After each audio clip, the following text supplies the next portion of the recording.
Hello everyone, welcome to today's video. As you can see, I have 3 buckets in front of me, so you know what that means. Well, maybe you don't. What it means is today we're going to do a little bit of an experiment.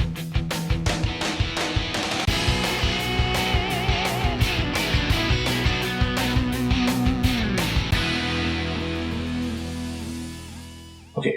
First off, I want to apologize if my throat sounds a little bit funny. I caught COVID, so it sucks, but what do you do? I'm moving on. I've been sitting on this idea for a little while. When should you add your fruit when you're making mead? So I figured I'd run a little bit of an experiment. Almost always, I'll add my ingredients completely in primary. I let it ferment out and rack it, do all that business, leave it till it gets bottled. That's about it. Back sweetening, all that kind of stuff. We're going to make 3 meads.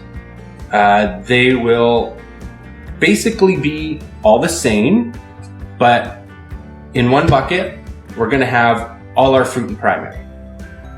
In our second bucket, we're going to have half of our fruit in primary, and then we'll add the second half in secondary. And in the last bucket, we're not going to add any fruit. So basically it'll be a traditional, and then we'll add all the fruit at the end. Other than that, everything will be kept the same. In each bucket, I'll do 3 pounds of honey. Each bucket will eventually get 2 kilograms of triple berry mixed fruit, and they'll get the same nutrient schedule. They'll each get right off the bat 1 teaspoon of ferment O, half a teaspoon ferment K, and a 1/4 teaspoon potassium carbonate. And I'll keep the exact same nutrient schedule for them, adding 1 teaspoon of ferment O on day 2 and day 4. I will continue keeping gravity readings through each thing. I'm even going to time how long I stir them so they all get the same amount of mix time and everything. I'm going to try to keep these as exact same as I can, besides the amount of fruit that's added. So in this bucket, I already have my 2 kilograms of fruit, and then in this bucket, I threw in 1 kilogram of fruit. So I guess now it's just a matter of putting it all together. I will add my 3 pounds of honey into each one, and my water, and give it a really good mix, because you want to incorporate a lot of air, especially in primary right now. It'll really help those yeast get a good head start. So I'm going to go do that. Okay, honey's added, water's added, they've all been mixed good. Before I add my nutrients, I took a gravity reading of each one, and I don't know if you can tell, but this one's sitting about right here. This one's about right here, and this one's down here.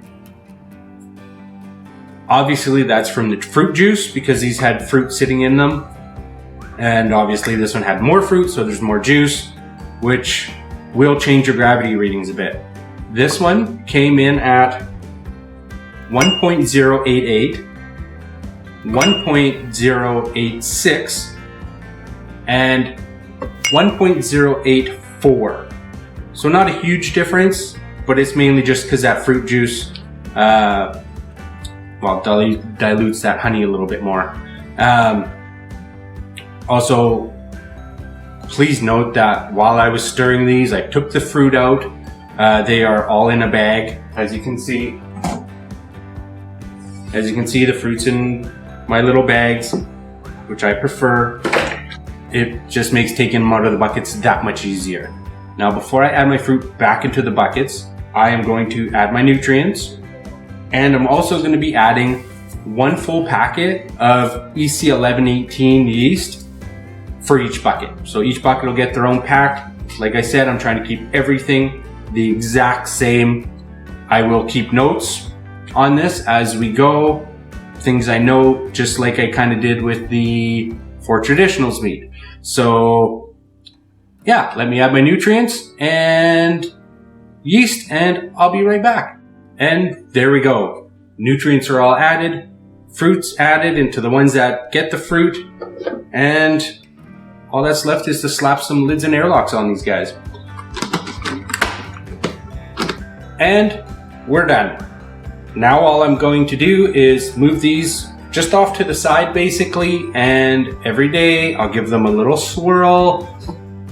And like I said, we'll follow that nutrient schedule with adding the Fermato on day 2 and day 4, giving them a good mix then. And yeah, that's it.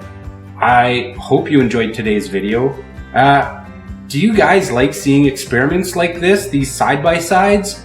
I know I sure enjoy doing them, but yeah, if you guys want to see something specific or you're interested in something, let us know down in the comments below, and I'm sure we can make a video on it, because like I said, I enjoy doing shit like this. Other than that, that's today's video. Once I move this and get this all cleaned up, I'm probably going to go lay down for a little while. Other than that, like I said, I hope you enjoyed today's video. I hope you have a great day. Stay healthy, and cheers.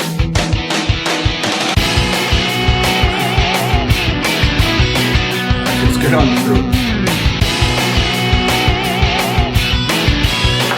I need some of my witches.